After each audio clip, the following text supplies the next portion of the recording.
podcast. Hey, guys. This is Sean DeGray. Nobody knows who that is, but it's me. And you are listening to The Gritty Bowman. It's all in perspective, right? If you could make $150,000 a year, but you had to work 80 hours a week and you were committed to a corporation that you hated what you did, is that more lucrative than making $70,000 a year doing what you love with a lot of free time? And who's richer? One of the things I never want to say, and I even think this with life, is I never want to say, like, what if? Like, what? I hate that. I hate that feeling. What if I would have done this? Or what if I would have just tried this? Or what if? What if? And there's very few things that I say what if about. Very few things. And that gives me a lot of peace of mind. So that helps give me drive, because I don't want to ever say what if. Randy always says this, you're going to run out of health before you run out of money. Just so people understand, visualization is not relaxation. I mean, seriously, that's what a lot of people think. They're like, I'm going to lay on my couch and I'm going to no. You don't, there's no laying down. When you're visualizing, you got to be in the game. You got to be like present for duty. Mm-hmm. But then the other thing is, and this is probably one of the things that I struggle with the most when I do visualization. Visualization has to be perfect. Yeah. Anyway. All right, you got me fired up. I'm ready to go now. Kyle, this is going to be fun. All right. Going to be a good time. Here we go. All right, folks, welcome to the Gritty Bowman podcast. We're at the ATA show in Indiana, and we're in the Hoyt booth. We're in the Hoyt booth. It's day 2. Day 2. Day 1 was a great day. It was, and we have with us today Kyle Lamb. And Kyle, tell us a little bit about yourself.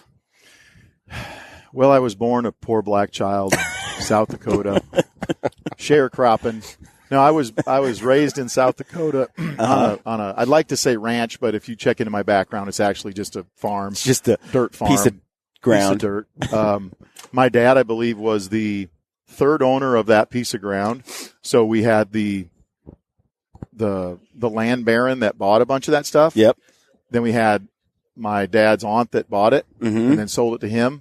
So, I mean, it was, pretty close to the beginning up there. But I grew up riding horses, hunting in South Dakota there. I'm a flatlander, so I'm from the eastern side of South Dakota. You can tell because I do have a lot of teeth in my mouth.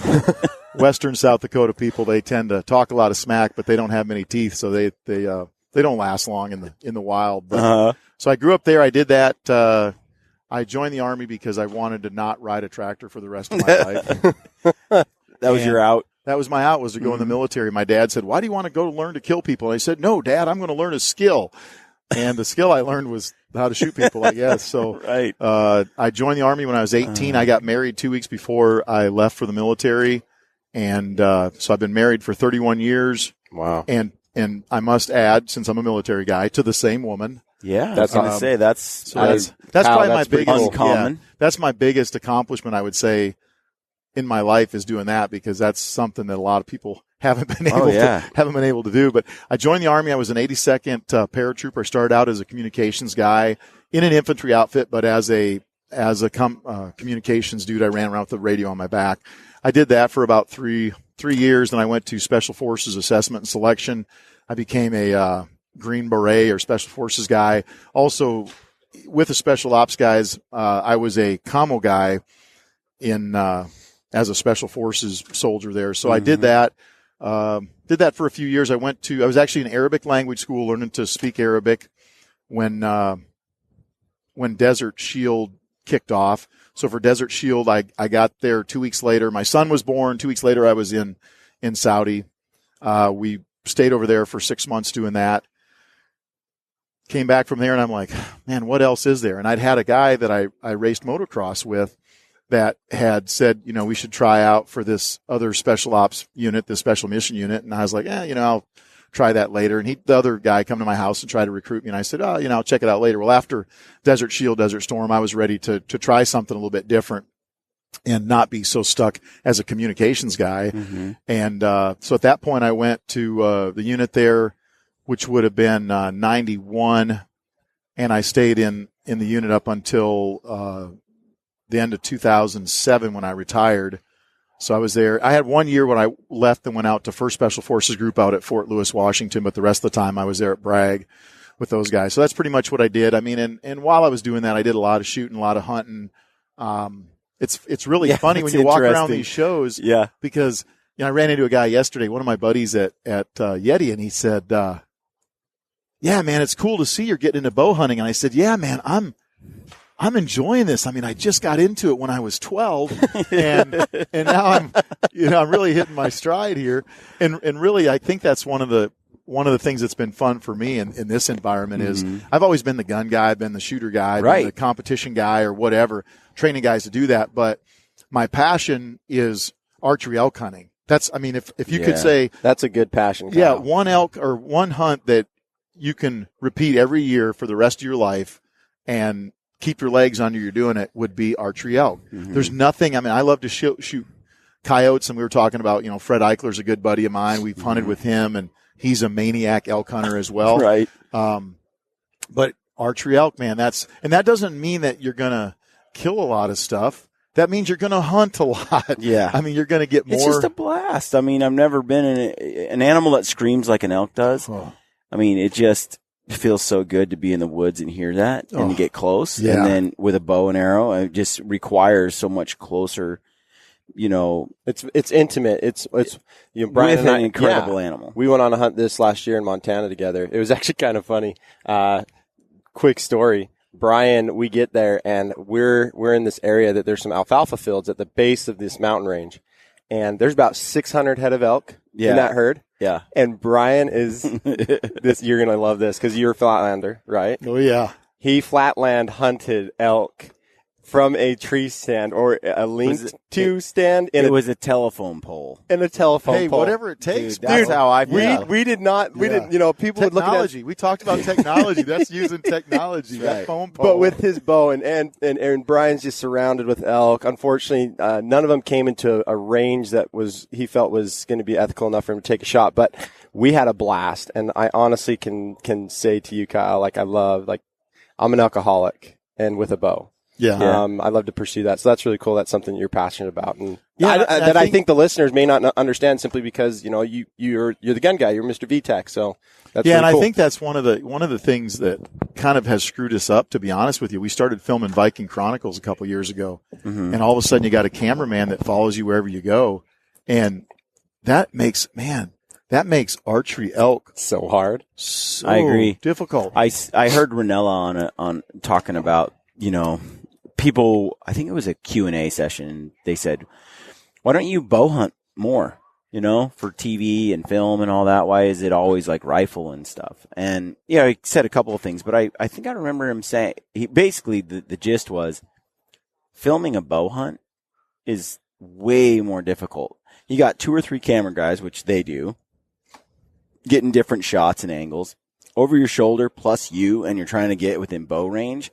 Animals aren't that dumb. One of the things that it's like, that's tough. One of the things that I had to really dial in with our camera guys, we use Hatch Entertainment out of Colorado. Is that John Carter? Yeah, John Carter. Yeah, it's super high end stuff. They do great Yeah, work. they do great work. But I had to tell his camera guys, here's the deal, man. If we don't get the shot on camera, I do not care. Yeah. Because when I'm watching a hunting show, I got to be honest with you, I could care less if I see an animal get shot. Right. The hunt is to me, the hunt is what's interesting. This year, I shot a 360 bull with my bow in Colorado. 360 bull. Fred Eichler's place. Oh, great! You were out there at full draw. Yep. That is So nice. never even saw this bull. We set up just to do some blind calling. We were having a rough time, and this bull come walking out. I thought it was a spike at first, and I know that's hard to believe that a 360 can be confused with a spike. But all we'd seen are spikes. And I saw this spike come walking out, but he kept dragging more antlers out behind him, and I was like, oh, my goodness. Well, the camera dude is a hunter, and he was a wreck. But he knew that he didn't want to make a move and spook the bull because the bull was in the wide open. Call him right out of the river bottom. He come walking out, and I drew. He never stopped, and I shot him at 45 yards. He spun around. I didn't get another shot then. And the camera guy was like, he was he's shaking. He was totally a mess. I was a mess, obviously, too. Because it happened so fast. So the bull goes off. They're like, oh. So we went and, it was a great experience. Now, the next 4 days were not a great experience, but I went in there 8 hours later, and I was able to sneak up on the bull bedded. He had only went about 50 yards. And he was bedded right by the water, so things looked pretty good for us. Stuck him again. He got out of there. We didn't find that bull for 2 weeks. Ooh. And so that's a bummer, but I guess in the end it has a happy ending, and it was kind of weird. I was in California. I was in L.A. with my wife. We were doing some stuff. I do a lot of stuff with 511 Tactical. We just finished some meetings with them, and we walked into our hotel, and we sat down, and I got this text, and Fred said, "You need to call me. We found your bull." And, you would think that would be like, yes. Right. But it was like my shoulder slumped, and I was like, I wanted to cry. You know what I mean? It's like, okay, we found the bull. That's good. There's closure. We have some closure. But it's not what you write in your head as the perfect bow hunt. So now we got, 300 pounds of elk jerky is basically what you got, because this elk ended up floating down the river from they got flooded there, found this bull. But hey, and you guys know it because you're archery guys. I listen to your podcast. I listen to a lot of interesting podcasts, and there are some numbskulls out there that say that with archery, it's more effective, and the animals, it's like, dude, it's a frickin' bow and an arrow, and if you're honest, you're going to have more wounded animals with a bow than you are with a rifle. It drives me crazy. Yeah, they're full of crap, man. It's because you don't get to say, I'm going to make it harder for myself by shooting more primitive. So I'm going to hand make a bow, and I'm going to hand make these arrows, and I'm going to do all this stuff, which makes it harder, right? That's the whole point, is you want to put some limitations on yourself to challenge yourself. Yeah. You don't get to say that and then also say, but I'm just as deadly. Like, they don't go together. You don't get to say, no one sits there and goes, well, the guy shot it with a recurve, so it's just like shooting it with a rifle. No, it's lying to yourself to say that weapon is going to be just as effective as another weapon. And so we've had this debate over and over again. And if you're 8 feet from the target, they're probably pretty lethal with a recurve. And they'll throw out that argument. You just have to be really close, and it's just as deadly. But the problem is, the dude gets out there and he sees one at 15 or 20 yards. He's shaking like a dog, crapping beach pits, and he comes up. He can't make that shot in his backyard. He's going to make that in the wild, and he's going to do it because he really wants to kill this animal because it's a big monster or it's just an animal. Yeah. And you do. 'Cause I've done it. I've made bad shots, and I've said this many times. If you're out there hunting, and a bull walks out, let's say it's taken you 20 years to draw this tag in Arizona, right? Yeah. 20 years you've waited. And now you've hunted 8 days, and today's your last day. And an elk walks out at 30 yards. Your effective range is 15.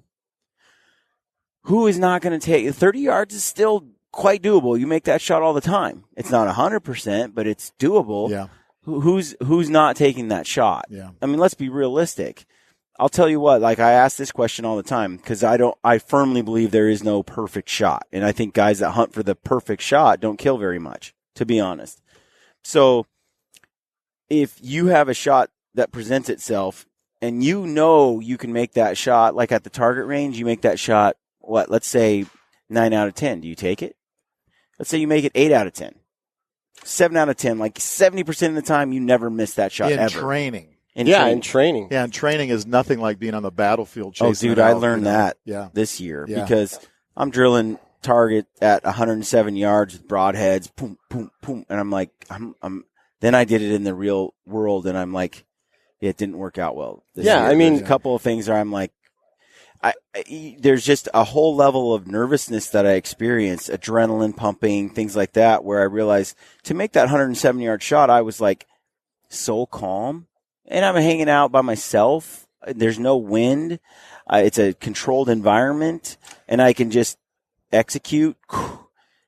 And then when I get out in the wilderness and that big bull's coming out, the adrenaline's pumping, and I'm still controlling, but I'm out there because of the excitement. Yeah, yeah. Right? And if I don't want it to be gone, right. But I'm having a difficult time being at the level of calmness that I need to be at to make an 80-yard shot. I think the other thing for me to extend that is also it's situational, right? So not only is there the excitement factor, right? Some get it, some are a little bit more, reserved and dialed and calm, even when the bull is right in their face. Everybody has a different way that they get excited, that adrenaline pumps through them. It's like in Montana, I experienced, like Brian, shot my bow out to 100 plus yards, hitting a pie plate. I had incredible groupings. I had if you all the ever get confidence. attacked by pie plates, you will be good. I will be good. Man. If you're a pie plate, watch out. Yeah. And so I knew I had all the confidence going into a lot of hunts I went into this year. On our elk hunt, I had my bull came into 45 yards, and I drew back and I got settled. And Brian was actually right next to me on the camera filming this, and I got settled and I went through everything that I go through in my process, and I got set into my shot. And as I pulled through and released, he ducked, right? And that arrow went perfect line, but came high and hit him in like the spine. Dropped him, rolled him. Yeah. He gets up. I have to put another one in him. Yeah. Well, I put another one in him. Good shot. He's still going. Oh yeah, they're big. And then I had to put another one in him, and I had to turn him into an unfortunate pincushion because that's the reality of bow hunting. I did not. All the broadheads went through. He had a double lung shot. He two double lung shots. It took that bull like 5 minutes. It took him a while, and it was so. But situationally, like, oh man, like I felt so good, but that animal ducked. My arrow did not hit the lethal part of his body. It's a cool video. And so I think, videos. And you're watching this bull, and he's 40 yards. Like, and it's not like his bow's loud, but that bull he heard that noise, and it just. I don't know. He decided because sometimes they stand and take the hit. Sometimes they react, and this bull drops, and that arrow and the spine on a bull elk is really low. Like people think you hit it right in the top of the spine. No, it's like 6 inches below the back is sometimes the spine, the perfect spot. He hits it though, and it really just drops. But Kyle, the back end didn't work. It was done. Yeah. But Kyle, my next thought that I go through, and I think this is to both of your points culturally, because of, I believe, TV shows in our industry and in different ways, because of there's a feeling of I can't tell people that I had to shoot this thing 3 times. That was the first thing that came to my mind after everything settled. I was like, oh man, how do I just tell everyone I made a perfect shot the first time? And I'm like, no, that's because that's not honest. And that's not bow hunting. And that's what I use for training when I teach guys to shoot. That's obviously what I do for a living. I guess we didn't get too deep into that, but we have this company, Viking Tactics, travel the country, teach law enforcement, military guys and armed civilians how to shoot their guns, whether it's a rifle or a pistol or whatever it might be. And I use every time I screw up out hunting, or I've got a lot of great war stories that end. Most of them end pretty well, but they show the stupidity that we're involved with, that somehow we still get the bad guy and come home at the end of the day. The point of that is things on the battlefield, and for you guys, the battlefield is going to be, the mountains of Wyoming or whatever, when you're out there trying to, obviously elk aren't hunting back. I hope that never happens because they will crush us like a ripe August tomato. But I think that just already have it in your mind that things are going to go bad. Don't think. Here's a good example. I decided I was going to hunt with the crossbow one year. Mm-hmm. Actually, it was 10 sacrilegious. Oh yeah. Well, you heathen. Here's what happened. 10 Point wanted me to kill an elk with a crossbow and then write a story about it for one of the magazines I write for, and I'm like, Roger that. So I go out and I kill a little 5x5 in Wyoming with a crossbow, and I'll tell you, hunting with a crossbow, once you're set up, it's way easier than a bow. You know that. Yeah. But getting to that point, it's like carrying a pile of coat hangers through the woods. You know what I mean? Right. And then at the end of the day, you got to shoot into the ground or whatever. I mean, it's just stupid. So I get back home and my wife loves to come hunting with me. So we go out and sit in one of our blinds. We got 400 acres there in Tennessee. We got a lot of deer blinds set up, and we're sitting there, and this raccoon comes in, and I go, okay, I'm going to shoot this raccoon with this crossbow. I know this is a stupid story, but just hang in there. So what do? I pull out another bolt, and I hand it to my wife, and I go, have this standing by so I can hurry up and shoot him again. Yeah. And your wife's looking at you. And my wife's like, are you completely stupid?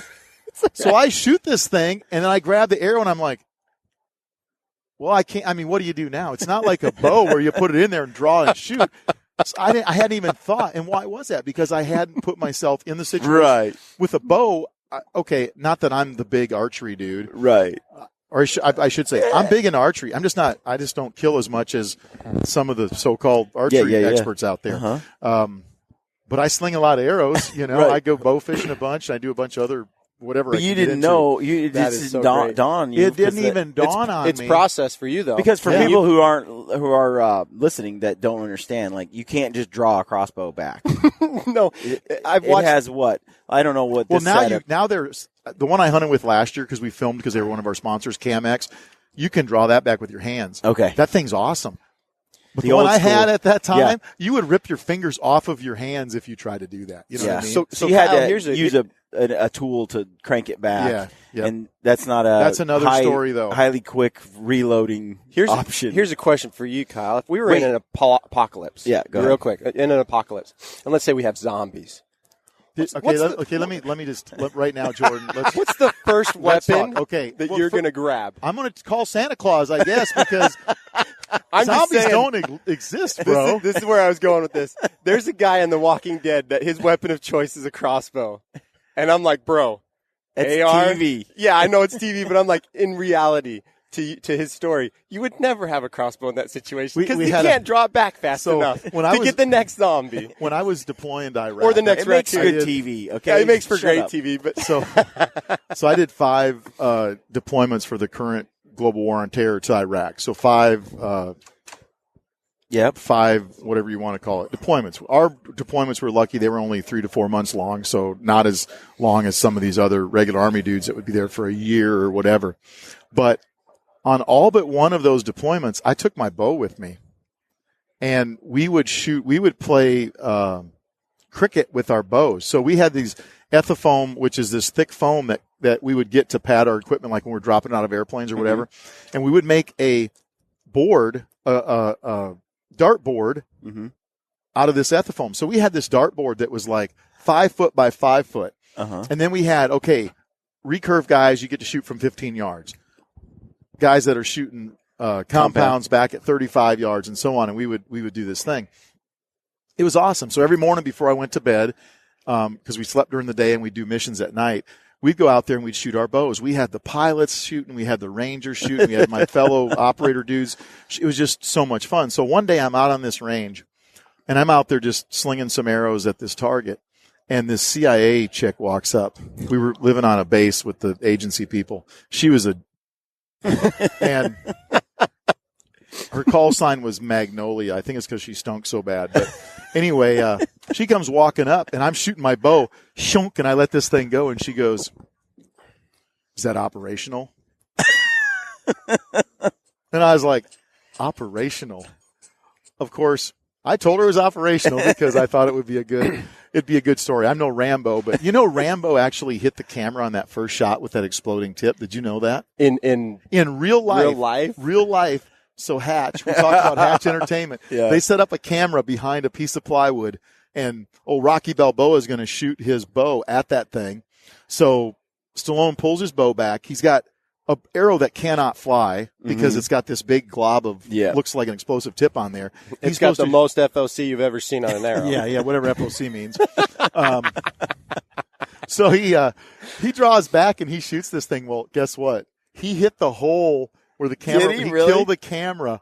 That's what I was told by these cats. But That's awesome. you can never make that shot again. you No, know? that's trick shot universe right there. Anyway, so that was our. We actually had a plan. They've got water buffalo in Iraq, and I had convinced the pilots to fly me in to kill a water buffalo with my bow. They were going to drop me in.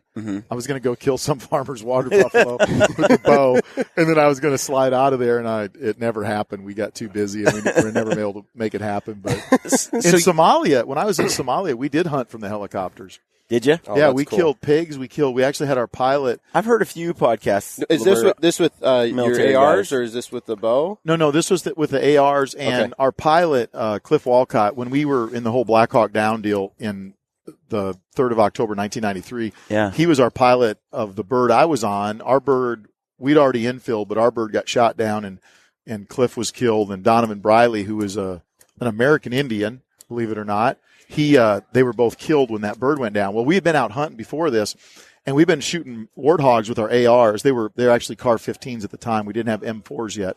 So we had red dot scopes on top of carrying handles, and we were shooting these warthogs, and we'd hook them by the snout and lift them up, and then we would gut them out and quarter them up and put the meat inside the bird, and away we'd go. Well, Cliff had said, I really want to get a kudu. Well, I didn't know there was kudu in Somalia, but there's kudu in Somalia. So we're flying along, and all of a sudden we're like, kudu, and nobody shot. So this guy, Steve DeLellis, he hands the shotgun up into the cockpit, and he goes, puts a 12-gauge slug in there, leans out. He's the pilot.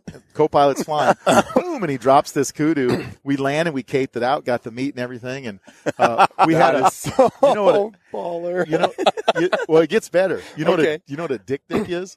A dick Yeah, is yeah. an Oh, antelope, and for you folks out there that don't know what it is, they're about a big one would be probably a foot tall. Mm-hmm.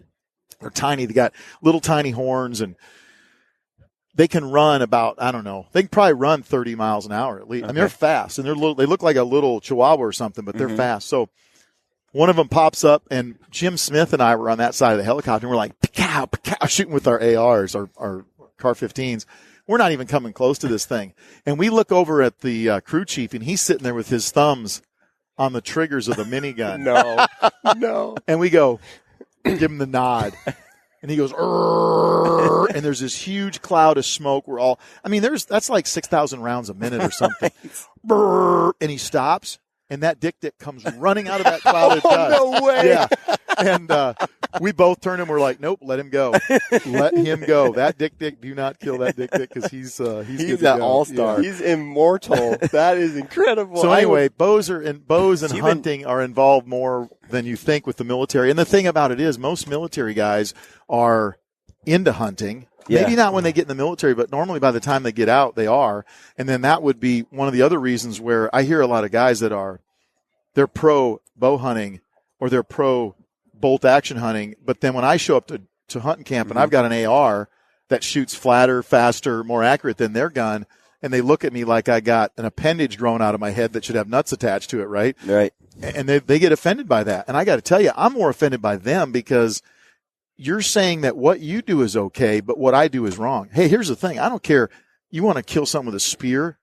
Good for you. Yeah. If you want to go out there and try to choke a freaking elk Right. out, if you're some bad MMA dude, right. get in the cage and get some, Release the rage on the freaking That's elk.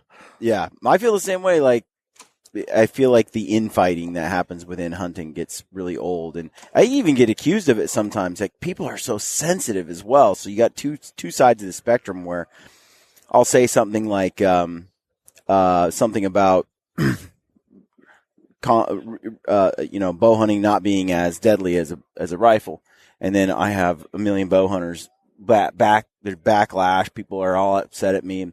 Then I'll talk about a rifle being easier.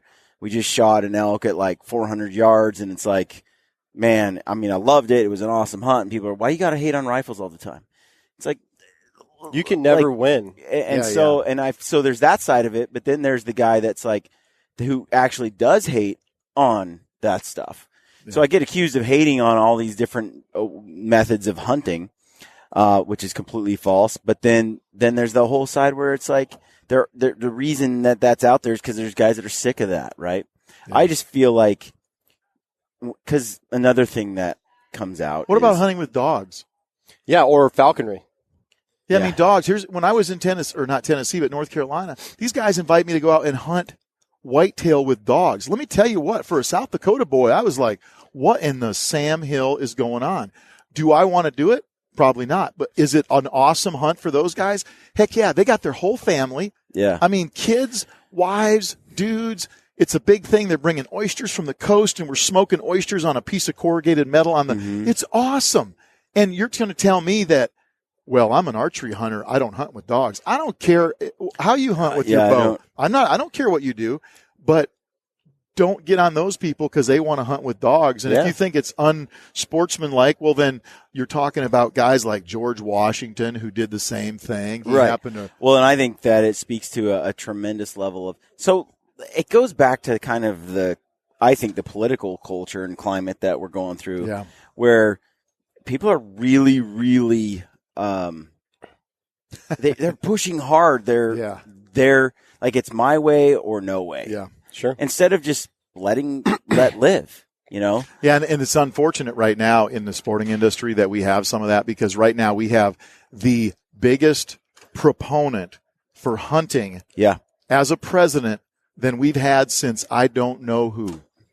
And that, when we talked before this podcast started about the Bears ears deal, I just did an article for the Federalist, and I talked about the Bears ears. And for people listening, give them just a quick background on that. Okay, so the Bears ears a year ago was determined to be a monument by Obama. He took national monument. Yeah, an Antiquities Act of 1906 or whatever, and I might be wrong in that date, but that's what pops into my head. Mm-hmm. I'm pretty sure about that. But anyway, he took something that was not intended for that, and he stole that land from what it was, which was BLM. It wasn't state land, it was BLM. Now there's some state, because there's probably some state school lands in there, because we got that all across America, right? You see it on your GPS when you're going. If you don't know what that is, folks, it's these sections that were given to the state to put schools. I don't know why they did so many, but I'm glad they did, because you can hunt there without a problem. Anyway, so Obama does this. Did he do it to help out sportsmen? No. Did he do it to help out the granola heads? Well, maybe. I don't know. The problem that they would run into was, what if it became a national monument, and then somehow we convinced them to make it a wilderness, and then their padded panties and their frickin' Cliff Bar addiction, they couldn't get in there and ride their mountain bikes because now it's a wilderness area. So you see how we're always fighting back and forth. Well, what happened was the Antiquities Act was determined to be for antiquities. What does that mean? Antiques, or something that we got to protect. He wasn't protecting that. He was just doing this ginormous piece of property where all of a sudden is completely under federal control, which that also can have downstream effects. And I'm not saying this happened yet, but what about multiple uses? Mm-hmm. Okay, that's what's nice about BLM and federal lands, is we have multiple uses. That means that the guy that runs cattle can lease that land to run cattle or sheep, or outfitters can guide hunters on that property. Oh, and wait, if there's oil or coal, there might be something we can do. If you really believe we're going to go dig up Bears ears for coal, you're completely smoking dope, which I think most of those folks are anyway. So that probably is being what's happening. Now, all of a sudden, here comes Trump, and he goes, what Obama did was wrong. Mm-hmm. The Utah delegates did not want that to happen. Now, a lot of people are like, well, I go there and I do this too. Oh, great. You're from New York, and you go there for 3 days a year. Down to Zion's National Park. Yeah, once every 10 years. And you got a dude that runs cattle there every year. They see the effects of what this can do to them. Mm-hmm. And seeing that Trump did not take that land and give it back to the states for them to sell it. And that's another one. If you believe that Trump is trying to sell federal lands, you're smoking dope again, man. They're not trying to do that. That's something he opposed. Obviously, his son's a friend of mine. He opposes it. That was dead. Now that Chaffetz, whatever, he brought that up. Okay, he probably had some good points. It's dead. That is totally dead. The president doesn't support it. Now we have a president that said, hey, we're going to take the monument. It's still a national monument, so don't get your panties all in a wad there. I don't wear underwear, so it doesn't matter. But the part that's supposed to be protected with the antiquated Antiquities Act is still protected. Now all this other property has went back to BLM. That's not a state. That's Bureau of Land Management. Right. And they're going to be able to do multiple uses. It's going to continue the way that it's been. Nobody's out there digging up anything. Right. And yet we have organizations out there that are saying they're waving that flag.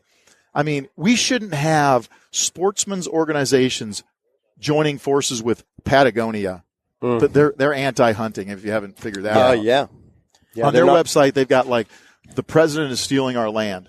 That's a bunch of crap. That's a bunch of crap. So I guess my point is, okay, do I like that Trump gets on and tweets Probably not. But I'm not on his Twitter feed. My wife is, and she tells me exactly what the man is saying. Mm-hmm. Hey, he's done. I mean, there's people now saying, well, these tax breaks aren't a big deal. You got to be kidding me, man. Yeah. The guy that wrote that tax bill is the same guy that wrote the tax bill for Reagan, and guess what? It worked. Well, Ranella, Giannis, and Callahan did a podcast recently on some national monument topic. They just touched on it briefly. Yeah, and before you go any further, that's what's good about Steve Ranella. He doesn't start just talking smack. Yeah. What does he do? He tries to get to the bottom of it with facts. And they did a really good job because in one of the, I'm not too detail oriented, but what the property they were talking about, the national monument they were talking about, it sounded like it came to be because there were people who bought it, combined all this land together that was really private at one point, made it into this huge piece, and then they handed it over as a monument to the government. Well, that land we never had anyway. But when you take BLM, which we already have, and you reappropriate it into this other thing, that's another story. That's taking something that we had a lot of rights and access to and now putting it under federal. Teton Mountains, we talked about that before we fired this thing up. If you want to go into Teton National Park with your bow, you better have your E&E kit because you're going to get arrested. And that started out very similar. Now, Wyoming, you may not know this, but the Wyoming, they do not fall under that act because they worked a drug deal way back when that whole Teton thing happened. The Antiquities Act does not apply to Wyoming because of that drug deal that they worked back 100 years ago. Really? You know what I mean? That's interesting. Wow. So there's so much more to this. And I guess my point is not, don't listen to Kyle Lamb and say, oh, here's my views. What I want you to do is go out and research this. Right. And don't go on every liberal website just because it says, backcountry or whatever doesn't mean that you're going to agree with them. I mean, It's like the NRA. I love the NRA, and I think that they're the best thing we got to protect our gun rights. However, does that mean that I agree with everything they do? Right. Probably not. Just like you said, you don't agree with everything that Trump does, but he's awesome. A lot of amazing things, and I think you can't have a perfect person or a perfect organization. Back to this sort of infighting thing, though, I think, and I see it a lot with social media, I'm on there a lot, I think that there's a strong, culture in our country right now, this sort of where people like to say, I would never shoot an elk with I would never shoot one with a compound, or I'd never shoot one with a rifle, or I'd never hunt over bait, like that, just not, or I won't hunt with dogs. That's just beneath me. Yeah. And I think at the heart of all of that stuff, it's not like they're sitting there trying to promote hunting per se. They're really, to me, it's just moral posturing. And you see it, I think you see it a lot, like making this into a political issue, but you see it a lot on like leftist side of the aisle to me, where you see a lot of people doing moral posturing, putting themselves up as better human beings than this group. Like, we don't kill animals because we are better. And I think it's this sort of, here's what their motto should say.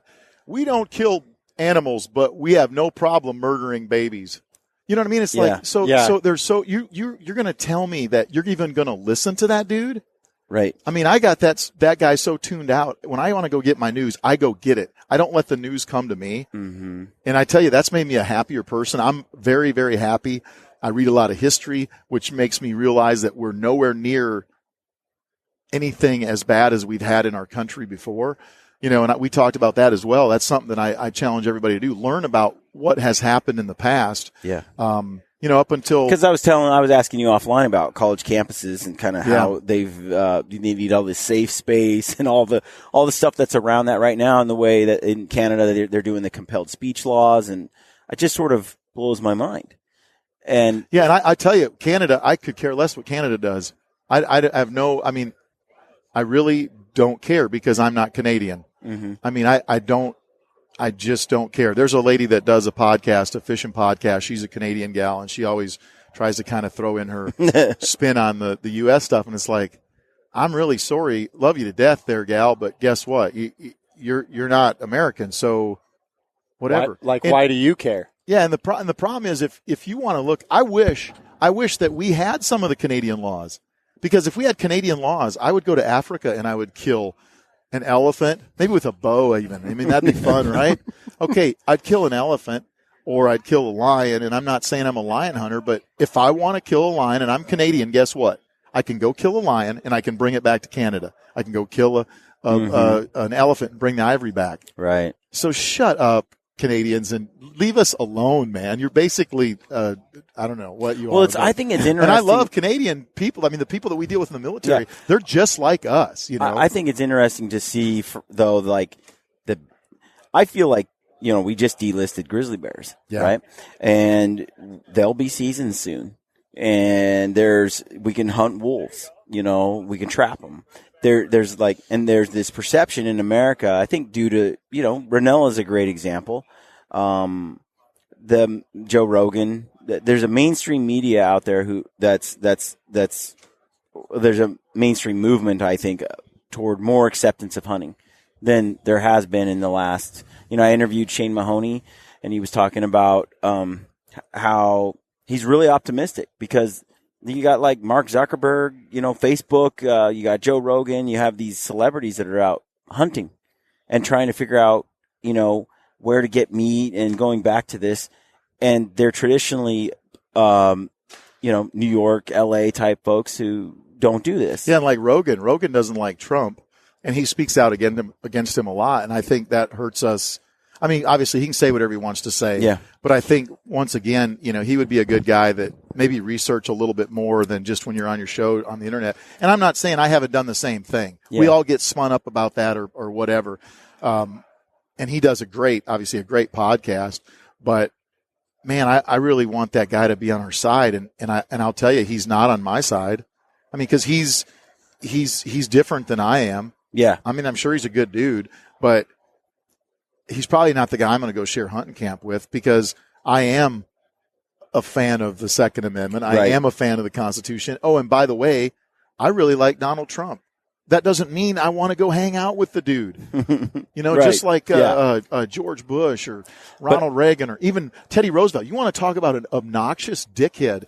Teddy Roosevelt, tell me that guy wasn't obnoxious. I know. And you're talking about conservation. He'd go out and kill like 7-8 elk a day, dude. Yeah, but I think that there is a cultural shift toward acceptance in the United States of hunting. Yeah, you're right. That is due to those people that we don't really relate to as well. And all the pigeons. They could kill all those pigeons in New York. Totally. Oh, man. But yeah, I'm with you on that. Where good eating. I know. I see the reverse kind of happening in places like Canada, where they just ban grizzly bear hunting. And it's like there's socially... Oh, that went through. Oh, yeah. No grizzly bear hunting at all. Not even... At first, they put it out there as trophy hunting, so you could take the meat out. Yeah, you couldn't recover the skull. But you have to leave the skull, claws, hide, everything else. And then they just came out and said, that made them look bad. Like, okay, you have to waste everything but the meat. And then they came out with the official law, and they said, you know what, the people of Canada have spoken. And the government basically said, it's morally wrong to kill bears, and our people are no longer going to allow killing of bears because it's morally unacceptable. Yeah, and now so what they did was they say they signed the death warrant and the non-recovery of meat, hide, 100%. Anything, because you're going to tell me these guys aren't still going to they're going to kill grizzly bears because there's a problem, and they're going to keep shooting them just like wolves in Wyoming. When they said no wolf hunting in Wyoming, wolves were dropping like flies. If a guy could see a wolf and shoot it, they'd shoot it, and they would turn and walk the other way, you know, and that's happening. I think that, you know, this is something that is a pet peeve for me is the enemy of hunting, those people that are against it, the BC government who says, okay, if you kill a grizzly bear, it's morally wrong. And then they said in the public, you know, in their press releases, this isn't about conservation. And this isn't about a sustainable harvest, and it isn't about economic renewable resource. It's that it's morally wrong to kill animals and to kill a grizzly bear. So they do this thing where they prop themselves up as morally superior, but it's all hypocritical. And then hunters go in there and go, but we get paid, there's money for the economy, it's a renewable resource, and they have the scientific discussion on conservation, which I think is powerful. But at the same time, they don't They don't engage, I think, in a moral argument. And the moral argument wins 99% of the time in the public space. Well, there's a book I was reading, and in that book it said, hunt, kill, and eat. It's a pretty good rule for me to live by, and that book was the Bible. So what's wrong with that history book? Well, and that's where I think that it's You know what I okay mean? for us to say, I think we should do more of this as hunters, to say it's morally wrong to not hunt. Yeah. You know, to ban the hunting of, for instance, a species that has a horrible ecological impact. And I think that this, rather than say it's not good for the animals, it's not good for, which is true. But I want to impugn their character on a moral level. You're evil. Yeah. This agenda is evil. Yeah. I like to use that speech. I like to use those words rather than, it's wrong. What's the one, the charismatic megafauna? Yeah. Yep. What about a cow? Cows are kind of cute. They're furry, but we're killing them buggers like nothing, and those Canadians are eating beef while they're friggin' worried about this bear. And I get it. I don't want to go out and I don't want to go torture a bunch of animals. That's not it. But I was up there in BC, and I'm talking to the guys that are up there, and I'm like, where are the moose? I don't see any moose, and there's grizzly bear tracks everywhere. And they're like, there's 2 grizzly quotas for this area for X many miles. And I'm like, there's grizzly bears everywhere, and there's no elk, we just there's talked no moose, to one of there's the no guys. ungulates. They're gone. We just talked to one of the fellas from, several guys from the Wyoming governor's office. I sat down with the governor to do a podcast, but I also sat down with some of his policy people there, as well as the head game warden, some of them. And one of the things, and this is where I think we need to be educated. Okay, in the Yellowstone area, why do you think there's no moose left in there? I thought, me personally, as I want to kill wolf guy or grizzlies, that it's all because of that. Well, what they said was, okay, that probably contributes. However, when they had the big fires, did away with a lot of the spruce forest, so now they don't have the swamps where a moose needs to have the ability to cool its body. So that had a significant impact as well. Then they caught the bug that is a bug that somehow gets in their it ends up in their brain, through their bloodstream into their brain, and it makes them go blind, and they walk in circles till they die. Right. Okay, so I get it, and I'm with you, but we need to find out what really caused that. And if it is the animals, then we got to have the numbers and be able to go out and hunt them, like in Wyoming, what they're doing. But in Wyoming, they're saying, yeah, the wolves had a little bit to do with it, but we also have fires, forest fires. We also have the worms in their brain. And maybe there's a way that we can somehow fix that. But see, that's the whole thing where you have the anti-hunting crowd that says, just leave the wild alone and it'll manage itself. We don't have this. It's not 200 years ago anymore. We've got roads blocking migration paths. We've developed everything. The space for those animals to go. The moose can't just go somewhere else. Yeah. And when you burn it out, and there's no place for them to cool down or whatever, and they're getting attacked by this other virus, and now you're throwing wolves on top of it. It's like, there are times when those populations are fragile because of some disease or some forest fire, right? Well, at that point, it might be the case that with management, you need to go out and wipe out 70% of the wolves, or your moose will be gone, right? And then they'll come back together. But that is something that it's like parents who don't discipline their kids. You're not doing them any favors. It's like, maybe we can get the Canadians tough love, man, to catch all those grizzlies and then drop them into catching deers. Catch them, throw them in a truck, drive them down to California, drop them off there, and they can see how things happen. See how it really is. But California's got enough rules now. Oh my goodness, let's see. What's the latest one they passed? You can smoke dope, but you can't buy ammo without a background check. Yeah, that's right. The new one's ammo background checks. Oh my goodness. So Utah's got an influx of people now that are coming to Utah, and what they're doing is they're walking into a local Cabela's and they're asking, hey, do you got like 3,000 rounds that I can buy right now? And they're like, sure, sell it to you. And they're just driving back across the border. Yeah. Can't believe those laws. It's funny, like the dope laws. So the smoking dope is a federal offense. because it's I know. That's a federal law. So these jokers come into – I have a lot of friends that are military and law enforcement. The law enforcement guys that work in Wyoming, some of these guys work in Cheyenne. Here comes the dopers from Colorado. And this is before it was legal in Colorado. This is when you can have a card and it was legal. They pull them over. Hey, man, you got any dope? And they're like, yeah, man, here's my card, man. And they're like, you're not in Colorado. And they get incarcerated because they had dope and they had a card, but it was illegal in Wyoming. So, I don't know. And who knows what's going to happen? Maybe that's going to get changed on a federal level where drugs are now legal. I don't know. I mean, the people in Colorado, they should be proud because they can finance their schools with dope. I'll tell you guys, the thing that your guys' discussion has kind of brought some light to me is this morally unacceptable now, hunting bears in Canada, right? Yeah. That's just a start. Like the fact that they've defined it as one species is just the beginning. It's just really unfortunate. That was a unilateral decision made by the government. And what I mean by that is... So the thing is, they've really spun it and so forth. I don't think the voice of the people would vote for that or want that.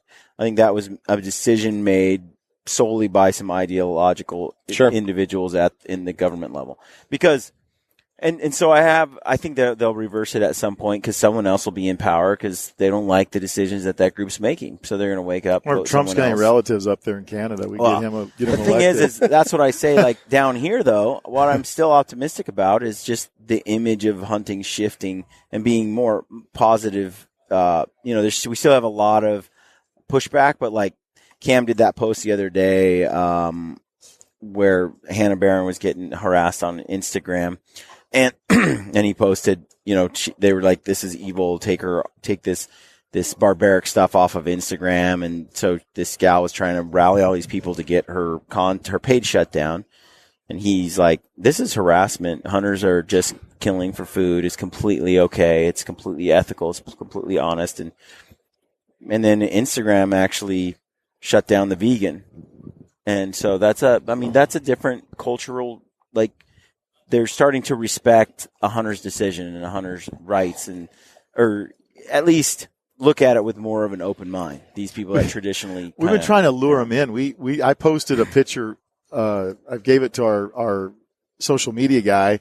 He posted a picture on Instagram and on Facebook, and we don't have. We only got like 60,000 followers or something on Facebook, which is good, but it's not a huge one. But I was trying to lure in all the vegans, and I was like, free range, cage. I put all the keywords in there trying Organic. to get them, but it didn't work. All we got are the red-blooded Americans that are like, hey, I like it with salt and pepper, and it was just these 3 sections of meat that my wife had just pulled off the grill off an elk, and you're not nearly young enough and pretty enough to get hated on. That's not nice. Every 60-year-old dude has a man crush on me. Come on, man. If you're a 20-year-old girl and you kill animals, you're definitely like a threat to the mainstream who's against it. They definitely target them a lot more than they do. They don't care about me. They're like, yeah, that guy. We expect him to hunt. Oh yeah. But if a pretty smart, intelligent girl does it, it's like, we're losing ground. And so I welcome all those gals. I'd trim my beard off, and you'd be like, man, that is one good-looking dude. So back to, we were talking about this and kind of shifted to the crossbow, but the whole difference between shooting under pressure, shooting at a live animal versus shooting, at a target range. You talked about having practiced.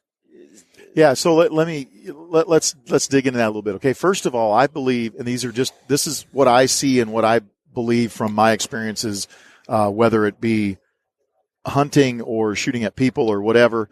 I feel like if you have built up the confidence, okay, that's one of the big things you need, right? We have to have confidence. Well, you guys are building up because you're spending time on the range with your bow, and or you perceive what your capabilities are. Right. I will tell you, you guys have an issue, but think about the dude that shoots his bow for 5 minutes and then goes out and hunts with it. Like me, I don't shoot my bow nearly enough because I'm on the range teaching guys to shoot rifles, pistols, whatever it might be. I'm that guy that when I get a bow in my hands, my confidence level drops so much because I haven't put in the time to know where all my zeros are out to 100 or 50 or whatever it is, whatever you perceive as that limit. Okay, that's first of all. Which is a lot of archery hunters. Right. So second of all, how can you put yourself in a stressful situation without having an animal in front of you? What would you do? What would your trick be to put you in that stressful situation? We've talked about this before, like trying to duplicate that is really hard because you can enter an archery competition. Okay, there you go. Competition. So we go to a competition and all of a sudden you have some stress on you. Maybe you don't have enough stress because maybe you're shooting a 3D competition where when you walk up to an animal, it's you and like 4 dudes. Right. So maybe you should change your competition where you have to shoot in front of which I did at the Alpha Challenge. There's like 80 people watching you, 100 people watching you. Right, You're right. head to head with one person. I was at the 3-gun. What's going on? I was at the 3-gun nationals one year competing, and they had a top. Let's see, it was like a top 8 shoot off in open and limited, and I didn't make the top 8. I made the top 9. Yeah. But number 8 didn't show up, so they go, "Hey, Kyle Lamb, are you here? Yeah. You want to shoot in the shoot off?" Heck yeah. So I walk up there, and there's about 200 or 300 people watching me get ready to. I'm the very first person to shoot. Yeah. I walk up there, and I'll be honest with you, I could barely load my guns. I mean, I was losing feeling in my hands. I was so freaking nervous. Now, I'm a guy that's supposed to go down range and shoot at people, and I'm freaking nervous, right? Right. So I get my guns loaded, and I shoot. I have a pathetic run. I even left the target stand. I didn't even see this target over there, the steel with my rifle. I get done. I'm like, oh, my goodness. Well, the next guy, who was number 8 in open, he walked up, and he shot a hole through the table with his pistol. So they totally forgot about me, and they remembered him, whatever. Now, I went back home, and I said, I'm on the range. I want to replicate what that was. How do we replicate it? Well, by visualization. That's that mental rehearsal that we can go through. So I would sit there at the range. I'd finish up my day of shooting, and I go, okay, it's the shoot-off. I'd have my eyes closed going through this. I'm saying, I'm at the shoot-off, loading my shotgun, loading my rifle, load my pistol, press check my pistol, put it in my holster. I'd go through that whole process so that, and believe it or not, if you do visualization correctly, you're going to feel the adrenaline. You're going to feel that if you do it right. Yeah. And if you're not getting that, talk to me. I'll get you in that state of mind. I can make it happen for you. I'm not some whiz-bang dude, but I just know how they did it with us in the military, and it freaking works. I mean, it really works. I've heard people talk about this visualization process, like in competitions, like be it CrossFit, anything. Shooting, right? If you go and you talk to the anybody that is number 1 in their game, I guarantee you, every single one of those people uses visualization. Every one of them. I will bet. Like I ran into a guy the other day, and he goes, "Yeah, I used to play in the NHL." I said, "Did you use visualization?" He goes, "No." And I said, "That's why you're not playing there anymore." And really, I was trying to be mean, but it's one of those points. So anyway, fast forward a couple years later, I make it into a shoot-off out at Rio Salados out in Arizona, and I walk up to that table full of guns, and I go, "Okay." And I'd been there. I'd put myself there 50 times in your mind since that. And I will tell you this is what really gets people. I was more nervous in shooting competitions than I've ever been in combat. Because in combat, I'd been through it. I'd been through the training. I did the range time. I did the time in the CQB house with paper targets. I did the time they're shooting at live people with paint guns or whatever we're using for our training.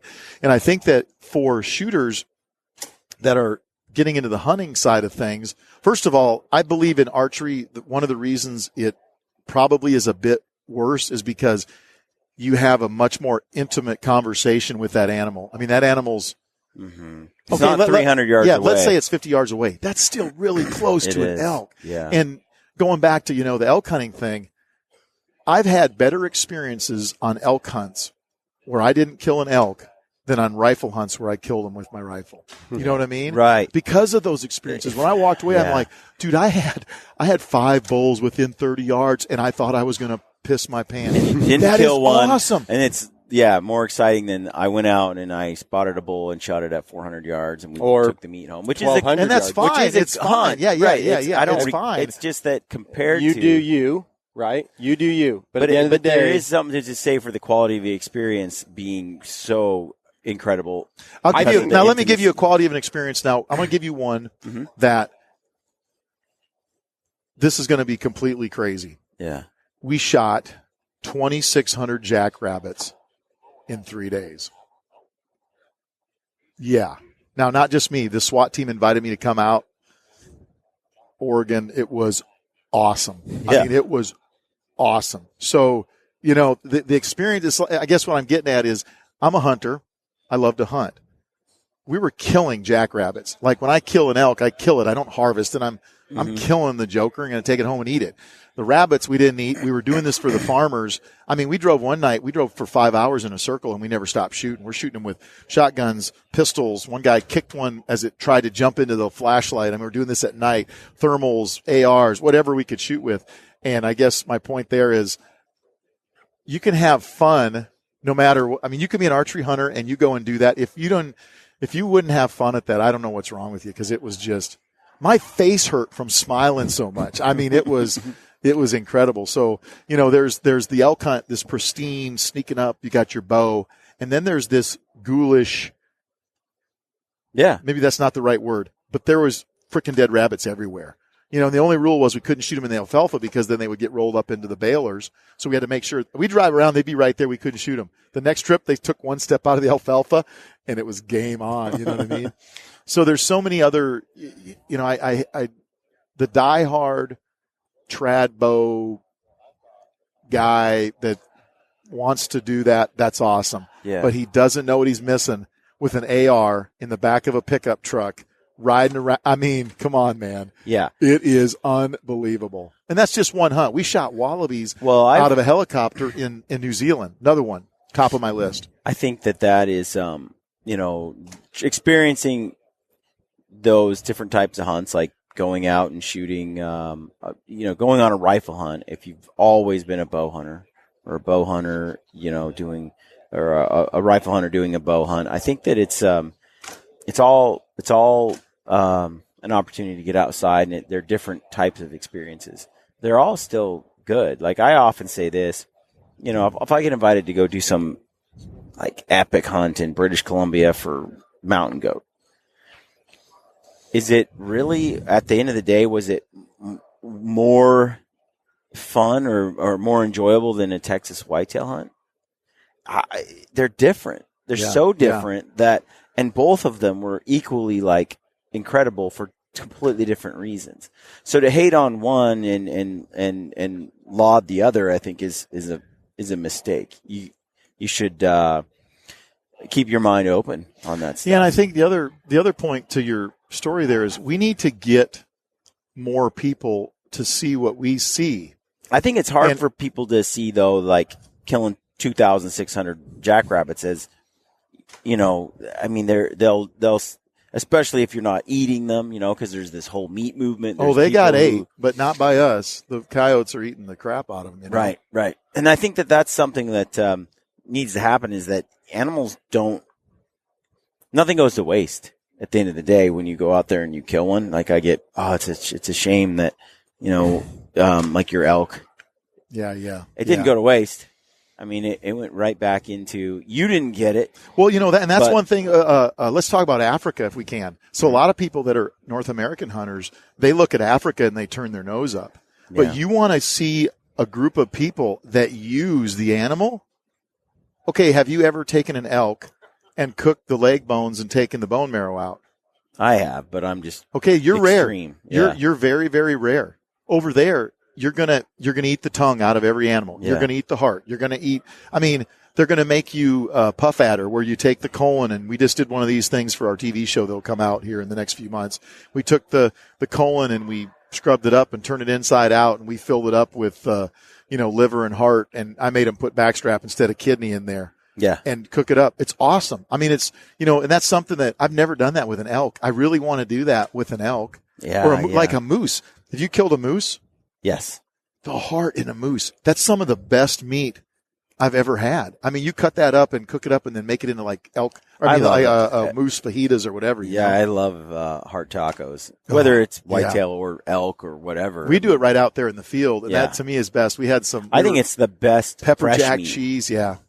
Just it's not something that needs to age at all. I love it, but I think that there's a lot to take away. I'd like to talk to you again a little more on visualization and making the shot under pressure and things like that. But I'm going to look a little more into that. Hey, real quick though, just so people understand, visualization is not relaxation. I mean, seriously, that's what a lot of people think. They're like, I'm going to lay on my couch and I'm going to no.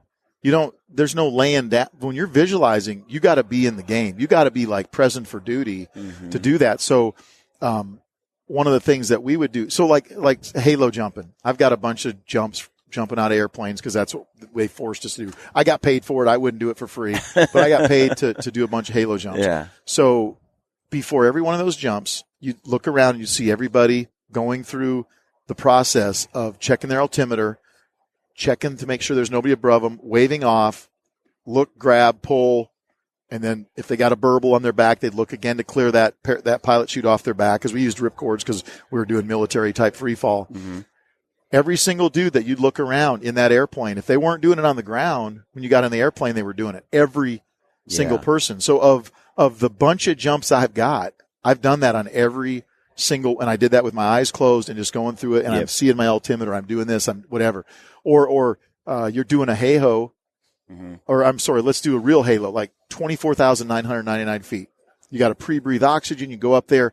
Well, now you got an altimeter that you got to watch it go around once, and then the next time. Well, that's something you want to put so that you don't end up pulling it like 12,000 foot. Well, I agree. I mean, there's things I visualize all the time when it comes down to, like when I was on that goat hunt in BC.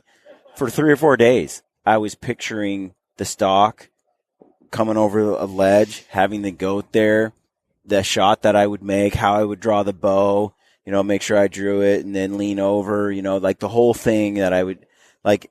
And I practiced some of it, but I also was visualizing it over and over and over, and to the point where I was salivating for the opportunity. Yeah. Like there was no nervousness. I'm like, just let me at him, And that, I think, is just because of that over and over in your mind, and you feel prepared. And when that moment actually came, and it actually worked out kind of exactly how I pictured it, which doesn't always work, but it reinforced it now that I've done it, and the confidence in doing something similar again is that much higher.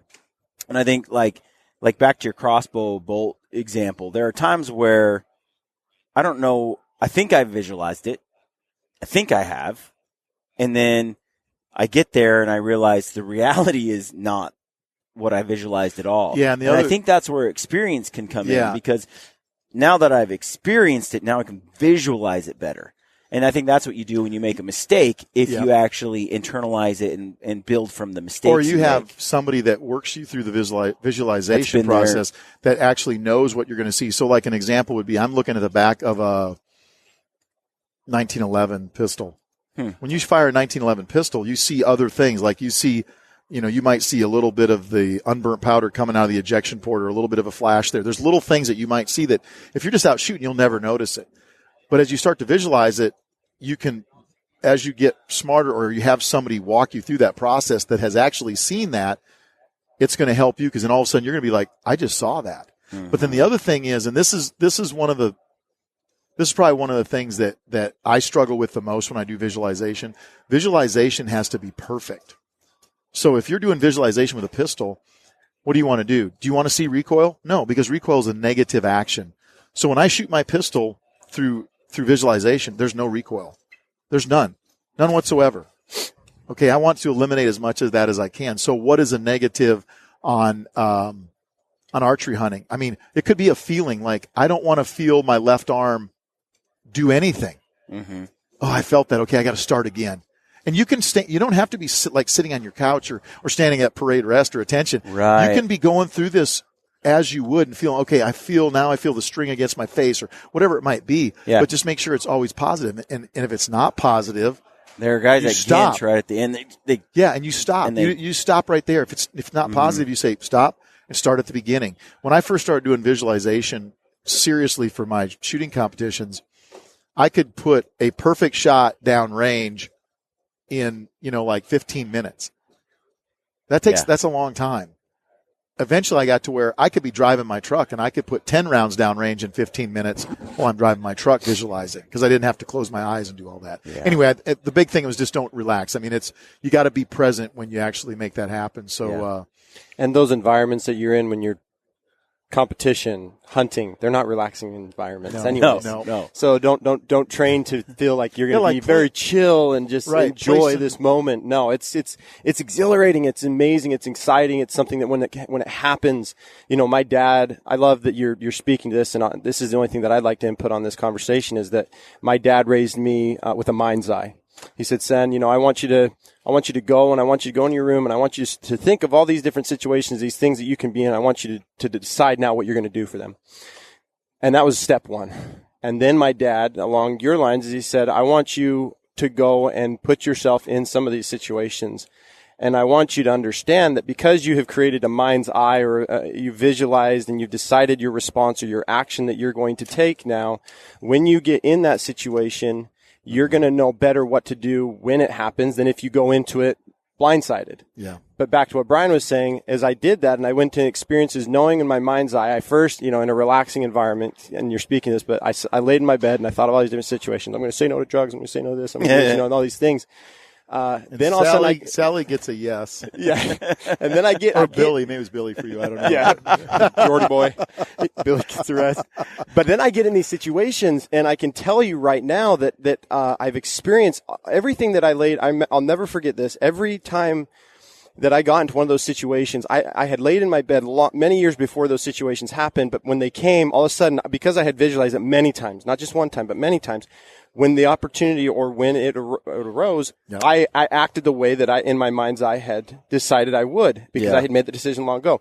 Now having the experience, I could visualize it even deeper. Yep. And I could know. And so that's where I think this visualization would be an intriguing conversation to dive in on another podcast and get really deep into it because that's Prior I have an planning prevents piss poor performance. That's what we used to say in the military. I believe in that 100%. I'm thankful to my dad for teaching me that at a young age, in my teens, because he just knew I was going to be either a wild child or I was going to be, my parents coined me the hell child. All of my other brothers and sisters were pretty good. But your children are. And my children are just like their father, and I've got two boys and they're carbon copies, and I've got to probably have them do the same thing. But Kyle, this has been, I've really enjoyed even just I haven't had too much input, but at the same time, sometimes for me, I've absorbed a lot from the two of you, and this conversation has been so refreshing and just understanding a little bit about your background. Dude, your background is so deep, and there's so much we could talk about. We've got to have, it's really cool what we've got going on. So I don't, just real quick, I own a company called Mountain Ops. I don't know if you've ever heard of us before. I think I've heard of them. We make energy and nutritional products, and we're building a new facility. We're out in Utah, and we're building a podcast studio. Yeah. This year that Brian's gonna be able to have, and I would really love to host you and fly you out and have you come to that facility once we get it all finished out and do some more podcasts. Yeah. And I know Brian could probably come to you, but this has been awesome because I want to learn. I want to learn more. I feel like I got to see. I didn't know how this was going to go, but I feel like we got to see the hunting side of Kyle. And then I want to dive into the military side of Kyle, and I want to do the training side of Kyle. There's so many guys offer me Mountain Ops stuff when I've been out hunting with them. I'm like, I'm not sure what's going to happen. I mean, you've seen Incredible Hulk, and you don't want that happening. Oh, yeah. Unleash the beast. You never know what could happen. Get ready for Yeti mode. As we wrap up, I want to ask you real quick before we close. You've written 3 books. Yep. Tell us what those are. Okay, the first one was called Green Eyes and Black Rifles, A Warrior's Guide to the Combat Carbine. The second one was called Stay in the Fight. It's a pistol instructional book. The last one I wrote is called Leadership in the Shadows, and it's a leadership book from my experiences and others' experiences around me. I wrote it from that, trying to give guys it's kind of the crapper reader. Because the guys like us, there's a book that was written by Stephen Pressfield called Warrior Ethos. Uh-huh. And every chapter was like, boom, and it's done. So you could literally, if you want to sit on the crapper, Get through one. you get one chapter, Yeah. right? And when I read that, and not just his book, but, I have the attention span of a squirrel, if you haven't figured that out. I want that book to be the same way. So every chapter is kind of a standalone chapter. It works better if you read it in succession, but it's a very easy read. We also have it on Kindle. If you go on Amazon, you can get it. That was going to be my next question is where can we get this book? Is it Kindle? Yeah, Do you have like a website? Or VikingTactics.com if you wanted to get it from us. We have a lot of folks that want them signed. If you order it from Amazon, it will not be signed. If you order it from Viking Tactics, just put in there you want it signed, and I'll sign it to whoever. We do a lot of that for people. Our website, we actually even make archery products. I guess you didn't probably know that. Yeah. I mean, I just found it's so nice that you just started bow hunting. Yeah. Since you were 12. Since I was 12. But, the first animal I ever killed with a bow was I didn't kill him with the bow, but I stuck him with the bow to the frozen ground. I shot a coon, and I was in a tree I was probably 40 foot up, and I had a door that I hoisted up there, and I nailed this door in this tree as your stand in a cottonwood tree. And I shot this stupid raccoon, and then I was like, he's pissed. Now he's stuck to the ground on this arrow, and he's just going crazy. And the rest of the story about how I killed him is not probably something we want to talk about. But anyway, that was my first big kill with the bow. Was a raccoon. But no, it's we do a bow sling.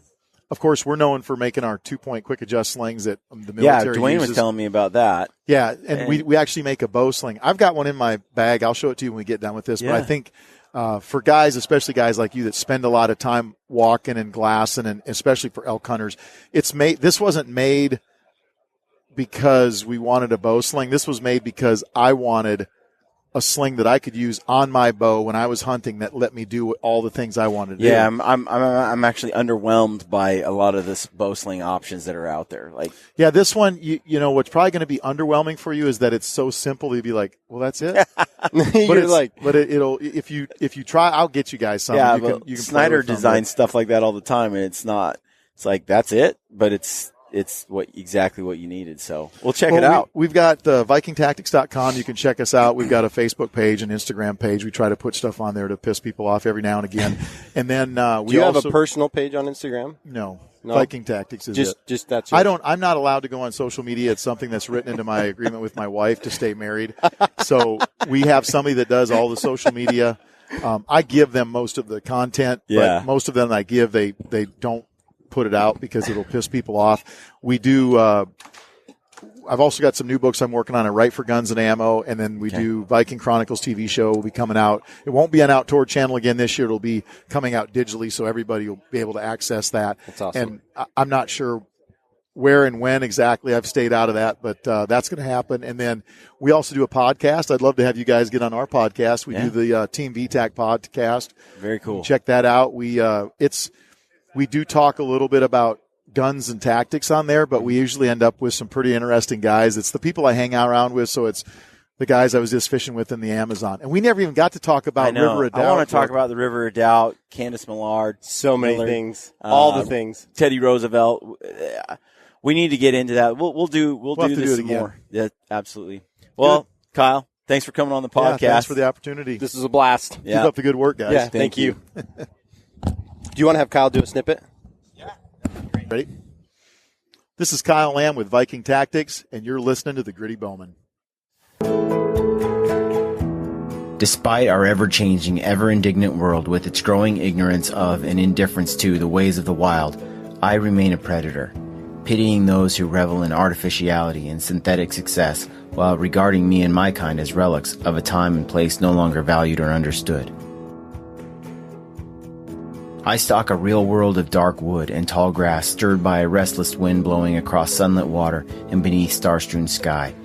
And on those occasions when I choose to kill, to claim some small part of nature's bounty for my own, I do so by choice, quickly, with the learned efficiency of a skilled hunter.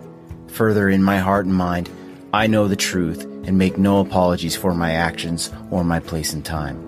Others around me may opt to eat only plants, nuts, and fruits. Still others may employ faceless strangers to procure their meats, their leather, their feathers, and all those niceties and necessities of life. Such is their right, of course. and I wish them well.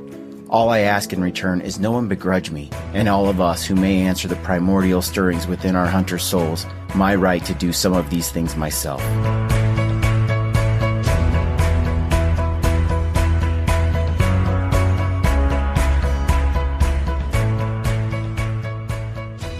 What you just heard is a quote from M.R. James. We truly live in a world that is largely ignorant and indifferent to the ways of the wild. And although some regard us as relics of a time and place no longer valued or understood, we have the opportunity to change the way these people view the hunter and the hunt. We can share our experiences and nature's bounty with those who employ these faceless strangers. And by so doing, we make a difference, not just for ourselves, but for the wild animals in the wild places we care so deeply about. Never stop sharing your passion for hunting and the outdoors. Our wild animals and our wild places depend on it. This is Ty Stubblefield, and you're listening to the Gritty Bowman. Gritty Bowman.